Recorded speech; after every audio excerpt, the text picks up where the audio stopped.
What happens when the part you hide the most is actually your greatest strength?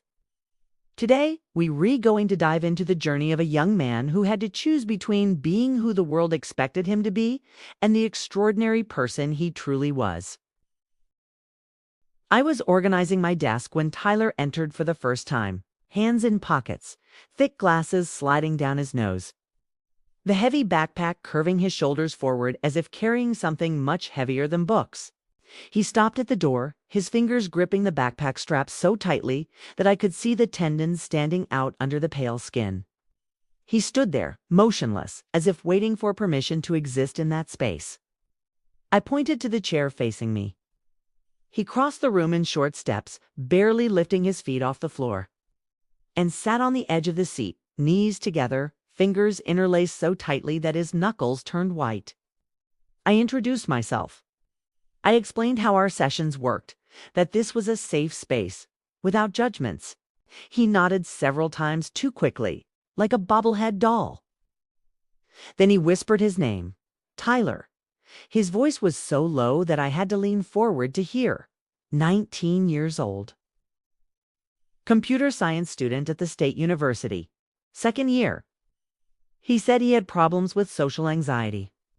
The words came out in pieces, with long pauses between them, as if each one cost something valuable. I asked what specifically brought him there. What bothered him most? He looked at the floor, at the window, at the plant in the corner of the room, anywhere but my face.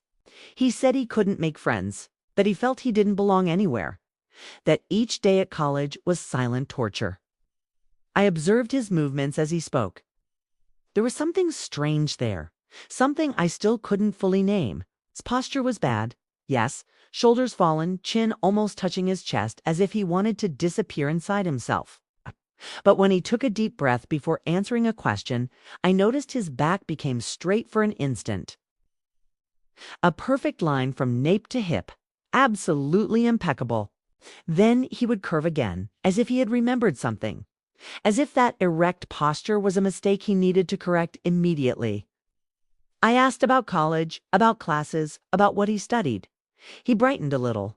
Not much, but enough for me to notice. He spoke of programming, of algorithms, of a game he was developing in his spare time, of an artificial intelligence project that occupied his nights and weekends. His voice remained low but gained rhythm, became less fragmented. His hands moved as he spoke, drawing shapes in the air, explaining concepts I barely understood. But when I asked if he had friends in the course, people with whom he shared these interests, the animation disappeared like a candle blown out by wind. He shrank again.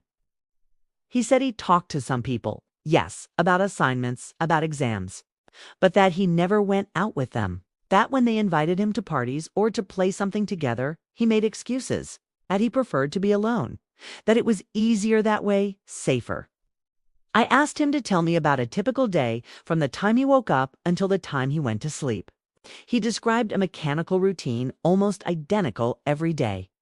Wake up at 7, quick breakfast in the dormitory. Go to classes, always sitting in the back rows. Lunch alone, usually a sandwich while walking. Spend afternoons in the library, studying at a table in the corner, back to the wall. Return to his room at nightfall. Dinner, something bought at the snack bar. Program until late, headphones blocking any external sound. Video games when he was too tired to think. Quick calls to his mother on Sundays, always at the same time. No parties, no sports, no clubs, nothing that involved groups or prolonged interactions. I asked if he missed something, if there were moments when he wished his life was different. He hesitated for a long time. Then he said something that stayed in my memory. He said that sometimes he felt as if he were living someone else's life, as if there were a version of him that got stuck somewhere in the past, and the person who was here in this chair was just a poorly made copy. In the first months, Tyler barely looked at me. He always arrived 5 minutes early, waited sitting in the hallway, head down, fiddling with his phone without really seeing anything on the screen. When I opened the door, he entered quickly, sat in the same place, always the same, with the same backpack at his feet, always at the same angle. We talked about anxiety, about triggers, about strategies to deal with challenging social situations. I suggested small exercises for the week. Greet the building security guard by name. Ask a question in class. Any simple question. Lunch at the central cafeteria instead of alone. He accepted everything with a nod. Wrote everything down in a small notebook he carried. But in the following session, he invariably said he hadn't managed. That he had tried, yes, but that at the decisive moment he had frozen. That fear was stronger than him, stronger than any technique or strategy. There were days when I wondered if we were really moving forward or just going in circles. Tyler seemed trapped in a vicious cycle. He talked about the same difficulties every week, expressed the same fears with the same words. But I kept noticing those details that didn't fit the overall picture. The erect posture that lasted a second before collapsing. The almost obsessive precision with which he adjusted the backpack beside the chair, always at the same exact angle. The long and elegant fingers, surprisingly graceful when he gestured. That seemed completely incongruous with the rest of the awkward image he projected. In the fifth session, I asked about his childhood, about hobbies, about things he liked to do when he was younger. He talked about video games, about spending hours exploring virtual worlds, about learning to program at 12, about participating in online math competitions.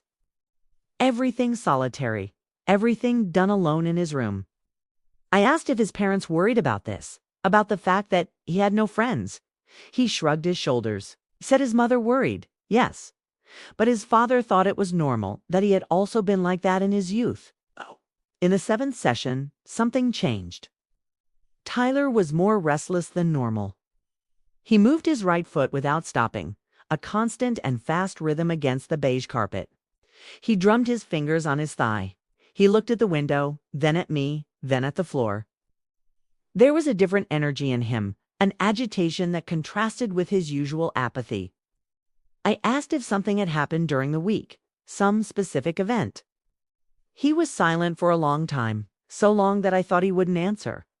Then he said he had lied to me. Not a big lie, he quickly clarified, raising his hands as if he needed to defend himself. But an omission, something important about him that I didn't know, something that changed everything. I waited, I didn't press, just maintained eye contact and waited for him to continue. He looked at his hands, studied his bitten nails, his interlaced fingers. He said that sometimes he did something that no one at college knew. Something he kept completely separate from this life. That he was afraid to tell because people wouldn't understand. That they would find it strange, or would laugh at him, or worse, would treat him differently.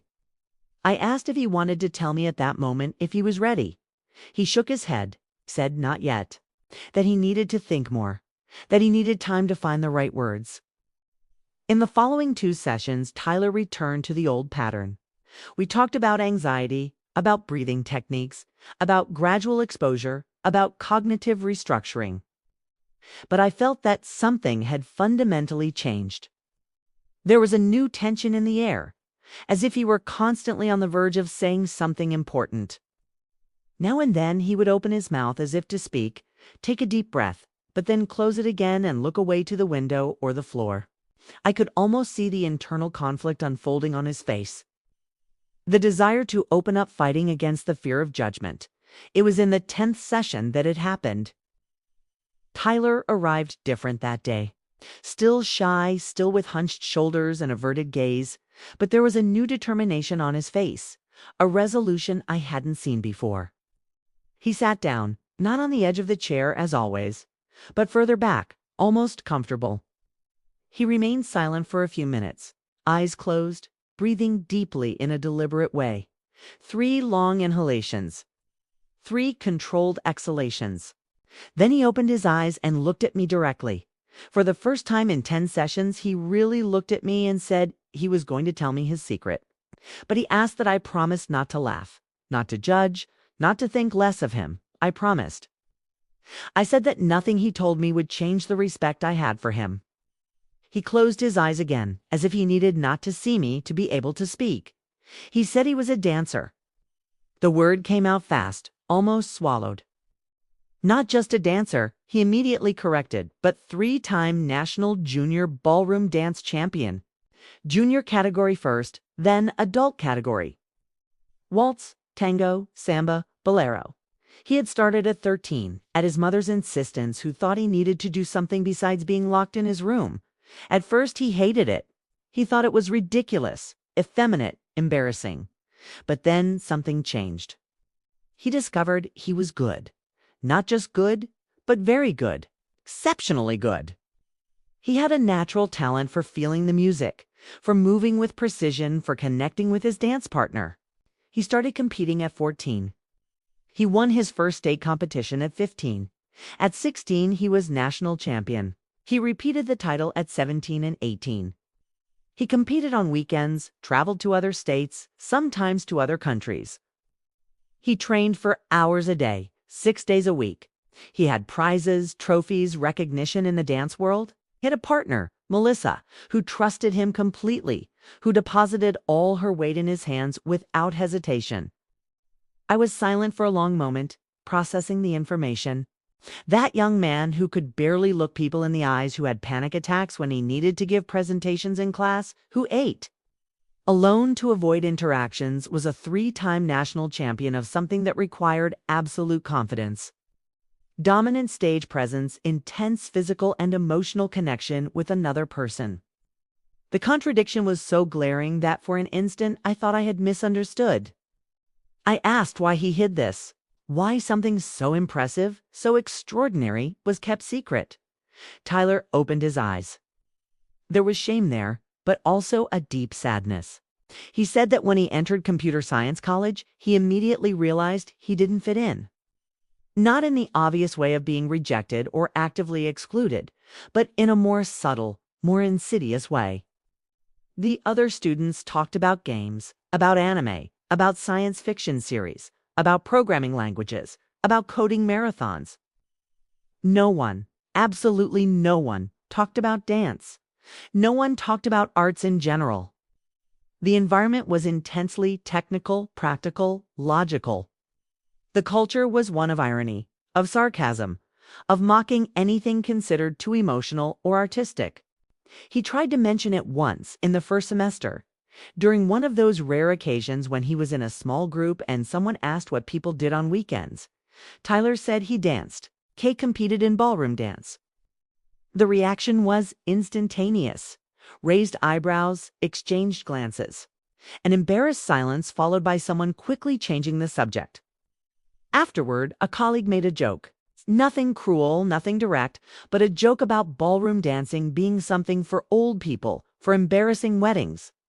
Others laughed. Tyler laughed along, forced, feeling something close inside him. He decided at that moment that it was better to divide his life into two completely separate parts. The Tyler from college, the shy nerd who only talked about technology, and the Tyler from competitions, the confident and award-winning dancer. And that never, ever should the two meet.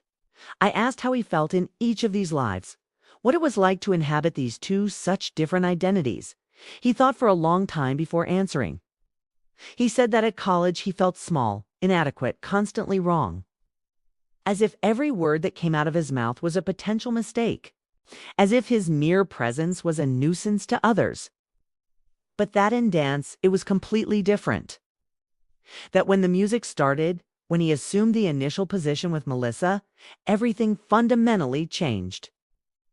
He knew exactly who he was, what to do, how to move. There was no doubt, no second guessing, no fear. Just him, Melissa, the music, and the rhythm.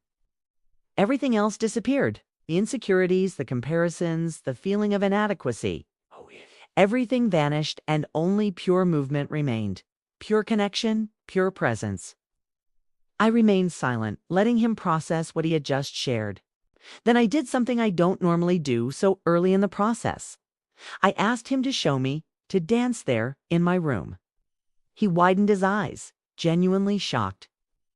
He said there was no music, that there wasn't enough space, that he didn't have a partner, that it wasn't possible, that it was impossible. I said it didn't matter, that I needed to see, that I needed to understand this other version of him that he described with such reverence, that I needed to witness this transformation with my own eyes. Tyler stood still for a long moment, caught between the desire to show and the fear of being vulnerable. I saw when he made the decision. Something changed in his eyes, a kind of surrender. He stood up slowly, as if his limbs weighed more than they should. He moved the chair aside, creating a space in the center of the room. He stood there, arms still loose along his body, posture still curved. For a moment, I thought he had changed his mind. Then he closed his eyes. He breathed deeply once, twice, 3 times, and he began. The transformation was instantaneous and absolute. His shoulders aligned as if pulled by invisible threads. His chin rose, the line of his neck elongated. His spine became erect, perfectly vertical, like a plumb line from floor to ceiling. There was no more curvature, no more collapse, no more physical shame. Tyler raised his arms in a position I didn't know but instantly recognized as absolutely correct. Fingers curved with delicacy but firmness. Elbows maintained at a specific angle. Shoulders relaxed but controlled. Each part of his body seemed to have found its exact place in space, and then he began to move. There was no music, no sound beyond his breathing and the light brushing of feet on the carpet. But Tyler danced as if there were an entire orchestra around him. As if he could hear each instrument, each note, each rhythm change. His feet glided across the carpet with millimetric precision, creating perfect geometric patterns. His body leaned at impossible angles, always maintaining perfect balance, absolute control. He spun, returned to center, changed direction with a fluidity that seemed to defy physics. Each movement flowed into the next without any visible effort, without abrupt transitions, without breaks in the internal rhythm he carried. It was like watching water flowing or wind moving trees or birds in the sky, something completely natural and at the same time extraordinary. But what impressed me most, what really left me speechless, was his face. Tyler no longer looked shy. He no longer looked small, scared, inadequate. There was absolute security in every facial muscle, a certainty that completely transformed his features. His jaw relaxed but firm, his lips in a soft line of concentration. His eyes, though closed, seemed to see something I couldn't see, some internal vision of beauty and perfection. His entire body moved with a confidence that contrasted so brutally with the young man who had entered my room 10 sessions ago that for a moment I questioned whether they were the same person. He danced for perhaps 3 minutes, though time seemed suspended, elastic. Each second stretched, loaded with presence and intensity. When he finished, he completed a final spin, returned to the initial position, and only then slowly opened his eyes, as if returning from very far away. The reverse transformation was instantaneous and devastating to watch. His shoulders immediately fell back, his chin lowered. The perfect line of his spine curved again, seemed to shrink there before me, physically decrease in size, returning to being the Tyler from college, the shy and insecure Tyler. He returned to the chair with small, uncertain steps, sat heavily, hands on thighs. Fingers interlaced, waiting for my reaction with a mixture of hope and terror. I didn't know what to say. Words seemed inadequate for what I had just witnessed. Finally, I said the simplest truth. That it had been extraordinarily beautiful. That he was extraordinary. That I had never seen anything like it. And that I was absolutely certain that very few people in the world could move that way. He blushed intensely, his cheeks turning red to his ears. He said I was being kind, that I was exaggerating to make him feel better. I said no, that I was being completely honest, perhaps even falling short of what I really felt. That what I had just seen was the polar opposite, the photographic negative of everything he showed day to day. That their dancing, he had no trace, not even a shadow, of the anxiety that paralyzed him at college. that he was two completely different people. Tyler was quiet for a long moment, looking at his own hands as if he had never seen them before. Then he said something that marked me deeply, something that became a kind of central theme for our work together. He said that when he danced, he didn't need to be himself. He could be someone else, someone confident, secure, capable, admirable. But that, when the music ended, when the applause ceased, when he returned to the car, to home, to normal life, he went back to being just Tyler, the shy boy who didn't know how to talk to anyone, who felt small and inadequate, who wished to be invisible. I asked if he had ever considered that perhaps it was the opposite, that perhaps the Tyler from dance was the true one, the authentic one, the real one, and that the Tyler from college was a mask, a heavy armor he had built to protect himself, but that was now suffocating who he really was. He looked at me as if I had said something in another language, in a system of symbols he couldn't decipher. We spent the following weeks exploring this idea from various forms and angles. Tyler consistently resisted. He said it was impossible to be confident all the time, in all situations. That dance was different, had clear rules, had defined structure, had a right path to follow. That in real life, everything was unpredictable, chaotic, and he simply didn't know how to deal with this lack of structure. I argued that dance also had enormous unpredictability. That his partner could miss a step at any moment, that the music could have unexpected variations, that another couple could get in his way, that 1,000 things could go wrong at any second.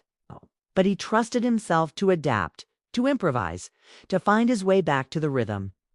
Why couldn't he do the same in life off stage? He thought about this in sessions, remained silent for long periods, clearly processing, but always returned to the same defensive position. That they were fundamentally different things, that you couldn't compare. That it was unfair of me to suggest that he simply choose to be confident, as if it were a switch he could turn on at will. It was then that I had a different idea. A lateral approach that might bypass his defenses. I suggested that Tyler use his experience, his mastery in dance to help other people. That he offer dance classes for young people who face the same challenges as him. Social anxiety, paralyzing shyness, difficulty connecting, feeling of inadequacy. That, perhaps, helping others, he could find a bridge between his two identities. He looked at me as if I had suggested he jump from a plane without a parachute. He said he couldn't do that at all. That teaching was completely different from dancing. That he would have to talk to people directly, explain steps out loud, deal with mistakes and questions, be the center of attention even more intensely. That it would be too exposed, too vulnerable. That he couldn't even order coffee without stuttering. How was he going to manage entire classes? I asked if he didn't think it was worth trying, that perhaps helping others would help him too, that perhaps he would find a way to be himself whole without divisions. He didn't answer, but I could see that the idea had planted itself somewhere inside him. Tyler left that session visibly uncomfortable, more agitated than I had seen him since our first session. But 2 weeks later, when he returned, he had news. He had done something completely out of pattern for him. He had researched community centers near the college. He had found one that offered activities for teenagers. He had sent an email explaining who he was, his experience, asking if they would be interested in dance classes. And the coordinator had immediately responded yes, that they were always looking for new programs, especially artistic things. Tyler had agreed before he could change his mind to give an experimental class. A single class. See what happened. If it was a complete disaster, he would simply never return. On the day of the class, on a Wednesday afternoon, Tyler called me. I was between sessions and almost didn't answer, but something told me to answer. He was in absolute panic. His breathing accelerated, words coming out rushed. He said he wasn't going to make it, that it had been a terrible mistake that he was going to cancel, that it didn't make sense that he could uneven talk to a group of 3 people without freezing, let alone teach an entire class. I listened for a few minutes, let him discharge all the fear. Then I calmly said that he didn't need to be perfect, that he didn't need to impress anyone, that he only needed to be honest, vulnerable, real. That students didn't expect a perfect and inaccessible teacher. They expected someone who understood what they felt, who had been through the same difficulties, who could be a bridge between where they were and where they would like to be. Tyler took several deep breaths. He said he would try. He hung up. 2 weeks later, in our next session, he told me everything that had happened. 5 teenagers arrived. 3 girls, 2 boys. All between 15 and 17 years old. It's all clearly uncomfortable, reluctant. There because parents or school counselors had suggested. Tyler said that when he saw them enter, when he observed their body language, he recognized something deep and visceral. The way they avoided eye contact, not just with him, but with each other. How they positioned themselves near the walls, never in the center of the room, always maintaining maximum distance from each other. How they stood with arms crossed defensively, shoulders hunched, as if protecting themselves from an imminent attack. How they seemed to want to disappear, evaporate, cease to exist in that space. He saw himself there multiplied by 5. All his insecurities, all his fears, all the defense mechanisms he had developed over the years reflected back at him. He began by talking about himself. He hadn't planned this, hadn't prepared a speech, but the words simply came out. He told them he was also extremely shy, that he also had constant fear of judgment, that he also thought he didn't fit anywhere, that he was too different, too strange, too wrong, that he spent most of his time alone, avoiding social situations, building increasingly high walls around himself. The teenagers looked at him with renewed interest, surprised to hear an adult admitting these things so openly. Tyler said that dance had helped. Not because it had magically made him extroverted or confident in all situations, but because it gave him a safe space where he could experiment with a different version of himself. A version that he was learning very slowly to bring to other moments of life. Not all moments, he clarified. He didn't think he needed to be confident all the time, but some moments, the important ones. Then he began to teach. Basic steps. First, the most fundamental. How to position feet at the correct angle. How to distribute body weight. How to maintain posture without forcing, without creating unnecessary tension. How to hold a partner's hands without squeezing too much or releasing too much. How to look into another person's eyes without turning it into a challenge or an invasion, but rather into a gentle connection. Tyler said something strange and unexpected happened while teaching. He completely forgot about himself. His own anxiety, his own fears, his own insecurities simply went out of focus. He didn't think about how he was doing, if he was doing it right, if he was being judged. He only thought about the students, about how to help them find balance, about how to make them feel safe trying new movements, about how to communicate instructions clearly but gently.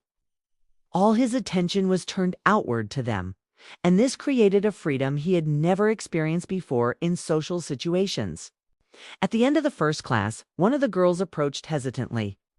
Tall, thin, shoulders perpetually hunched as if wanting to occupy less space. She thanked him with a voice so low that Tyler barely heard. She said she had never imagined she could dance with someone, that she could touch another person without feeling panic. That it had been easier than expected, safer. Tyler said that when she said that, when he saw the genuine relief on her face, something opened inside him. It's like a door that had been locked for years and suddenly swung open. He realized he might be able to make a difference in other people's lives. That perhaps all that pain of being divided in two, all that anguish of hiding parts of himself, could serve something greater, could have a purpose. I asked if he was going to continue the classes. He said yes, without hesitation. That the center had offered a regular class every Wednesday afternoon that he had accepted immediately. But that he had also had another idea, something that was growing in his head, something that combined his two passions in a way he had never imagined possible. Tyler began to speak rapidly, with an excitement I had never seen in him, not even when he talked about programming or about his dance competitions. Words stumbled over each other, hand gestures became wider. He said he wanted to create an app, something that combined technology and dance in a functional and meaningful way. An app that taught basic steps through video tutorials. Yes, but that went far beyond that. That created support communities, where shy young people could connect, not through superficial social networks, but through shared learning, where they could share their difficulties without fear of judgment, where they could practice together, arrange meetings in safe spaces, gradually develop confidence. He had already sketched the basic design in a notebook. He had already thought of specific functionalities of gamified progress systems that would encourage users to keep practicing. He already had lists of features he would need to implement. He just needed time to sit down and develop everything. I asked if he had told anyone at college about this idea, about the app, about the classes he was teaching. He immediately became quiet, the excitement draining like air from a deflated balloon.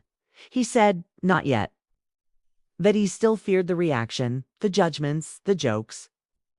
That he still wasn't ready to completely integrate his two identities at college. But that he was seriously thinking about presenting the project as his final work for the computer science course. That perhaps it was time to stop hiding, dividing, fragmenting. That perhaps it was time to be whole. In the following sessions, Tyler changed in subtle but significant ways. Not completely, not dramatically or Hollywood style. He was still fundamentally shy. He still had difficulty with prolonged eye contact. He still preferred to be alone most of the time, still found large groups exhausting and intimidating. But there was something new there, something that didn't exist before. A lightness in the way he entered the room. A slight upward tilt at the corners of his mouth, something approaching a smile. As if an invisible but immense weight had been removed from his shoulders, allowing him to breathe more deeply, occupy a little more space. He told me about the app's development, about the technical challenges he was facing, about the creative solutions he was finding. He told me about the classes at the community center, which had now expanded to 2 weekly classes because more teenagers wanted to participate. He told me about how some students were progressing in ways that surprised and moved him.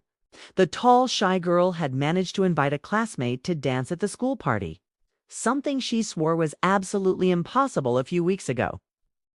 One of the boys had joined his school's theater club, inspired by the confidence dance gave him. Another was teaching basic steps to his younger sister, creating his own informal mini-class. Tyler talked about all this with visible pride, but also with continuous surprise, as if he still did uncompletely believe that his actions were having real impact on other people's lives. It was then that he made the final decision. The presentation of his class's final projects would be the following week.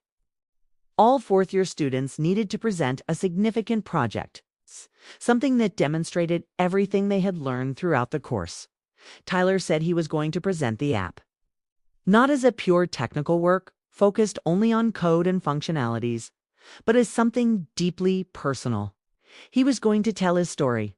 He was going to show who he really was, all parts of himself, without omissions or divisions. I asked if he was ready for that.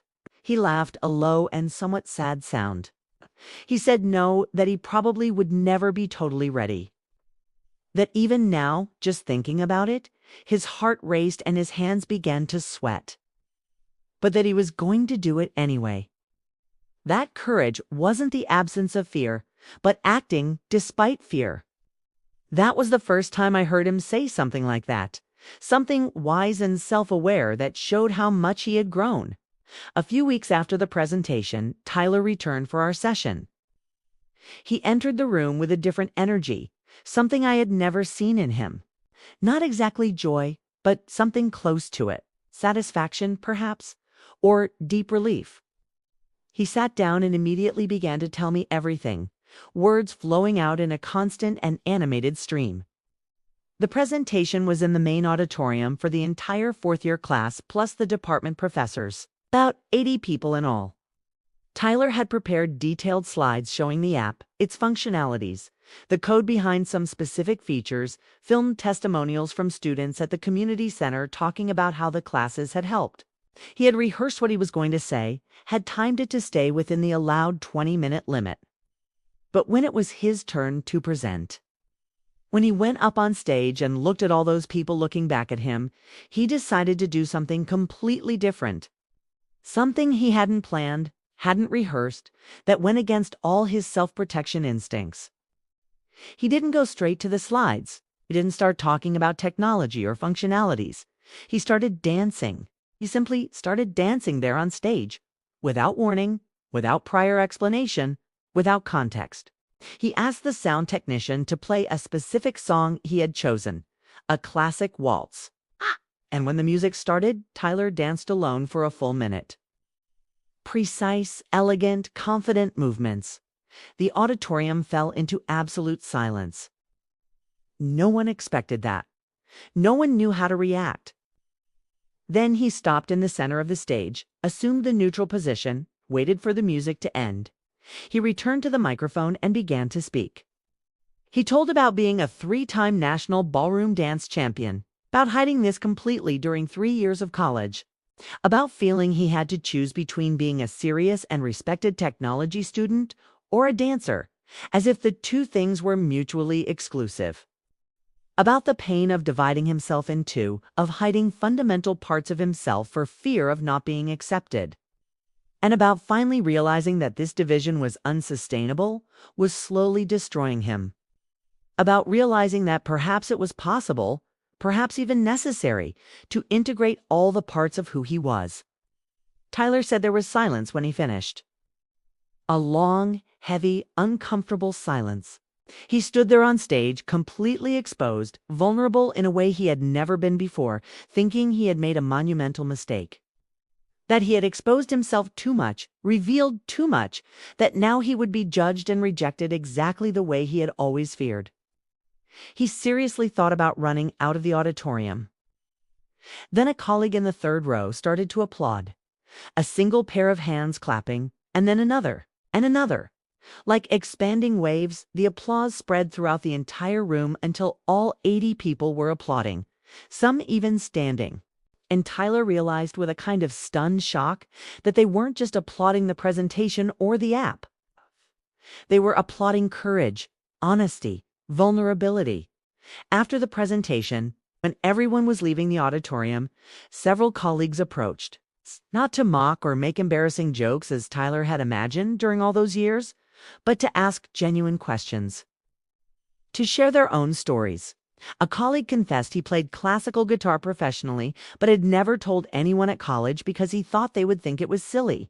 Another said he wrote poetry and had an anonymous blog with thousands of followers. A female colleague revealed she painted watercolors and had sold some pieces in local galleries. All hiding parts of themselves, all afraid of not fitting the narrow mold of what a technology student should be. Our last session was different from all the others.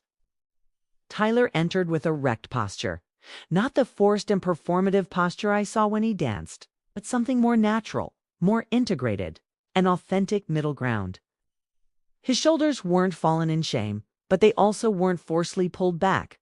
He seemed comfortable in his own body in a way he had never seemed before, as if he had finally found a way to inhabit his skin without constant conflict. He told me the app was in the final development phase, almost ready for launch. That he had gotten a small funding grant from the university, support program for innovative student projects that combine technology with social impact. That he was talking to other community centers in nearby cities about expanding classes. And that he had accepted a partnership with the computer science department itself to offer dance workshops for course students, free classes open to all, without judgments, without expectations, a safe space to explore movement and connection. I asked how he felt now, months after that first session, when he could barely look me in the eyes. He thought for a long moment before answering, carefully choosing his words. He said he was still shy, that he probably would always be fundamentally introverted, that he still preferred quiet nights in his room, programming or reading, to loud parties with many people, that he still found prolonged social interactions exhausting, that he still had days when he wanted to hide from the world, but that now he understood something crucial he didn't understand before. Being shy didn't mean being incomplete or broken. It didn't mean there was something wrong with him that needed to be fixed. It just meant he processed the world in a specific way, that he recharged energy in solitude instead of in company. But he also now understood that he could be a shy technology student who was also a confident dancer. That these identities weren't contradictory, didn't cancel each other out, didn't need to be kept in separate compartments. They complemented each other, mutually enriched each other. The technical precision he developed in programming informed his dance, made his movements more exact. And the emotional expressiveness he cultivated in dance made his programming more creative, more human, more focused on solving real problems of real people. I asked if he had anything else he wanted to share, any final reflection before we ended our work together. He smiled, a genuine and complete smile that illuminated his entire face. He said yes. That he had taken Melissa, his dance partner, to meet his friends from college the previous week. That it had been strange at first, disconcerting, mixing these two worlds he had kept so rigorously separated for so long. But that in the end, it had been good. It had been right. Melissa and his college friends had gotten along well, found common ground, made plans to go out together again. We said goodbye at the office door. Tyler extended his hand in a way he hadn't been able to do that first day. I shook it. Its palm was firm, without tremor, without excessive sweat. He looked me in the eyes, not for very long, but enough to communicate something real. He thanked me. He said I had helped much more than I imagined, that I had been the first person to whom he had managed to tell his secret, and that this had been the catalyst for everything that came after. I said he had done all the hard work, that I had only listened, asked some questions, offered some perspectives, but that the courage, the vulnerability, the willingness to change, all of that had come from him. He gently shook his head. He said that sometimes that was exactly what people needed. Someone who really listened, without judgment, without rushing to fix or resolve. Someone who witnessed their struggles and validated them as real and important. I closed the door after he left. I sat in my chair in the same place where I sat during all our sessions. I looked at the empty chair where Tyler used to sit, hunched and small. I thought about how he had arrived there months ago. Fallen shoulders, evasive gaze, whispered voice. Hiding the brightest and most vibrant part of himself because he thought he had to choose one identity and suppress all the others. And how he had left. Still shy, yes, still with his difficulties and discomforts, but whole. Not divided in two, not at war with himself, finally at peace with all the contradictory and complementary parts that constituted him as a person. Sometimes, in the weeks that followed, I found myself thinking about him. Imagining how he was if the app had been launched, if it was working well, if it was helping other young people the way he hoped, if the classes had continued growing, if he had found other creative ways to integrate his passions. But mainly, I hope he has maintained that central learning we built together, that he doesn't need to choose between parts of himself, that he can be shy and confident, technical and artistic, logical and emotional, that he can be all these things at the same time, without conflict, without shame. Because, in the end, that's exactly what makes us human. We're not just one thing. We're multiple, complex, contradictory. We're silence and sound. We're reason and emotion. We're all the spectrums between extremes, occupying different points at different moments. And when we finally stop fighting against this multiplicity, when we embrace all the strange and apparently incompatible parts of who we are, that's when we finally become whole. If you identified with Tyler's journey, or if you've ever had to hide a part of yourself, share your story in the comments below. Your experience can inspire other people to also embrace their totality. And if you want to see more stories that celebrate human complexity, don't forget to subscribe to the channel and activate the bell.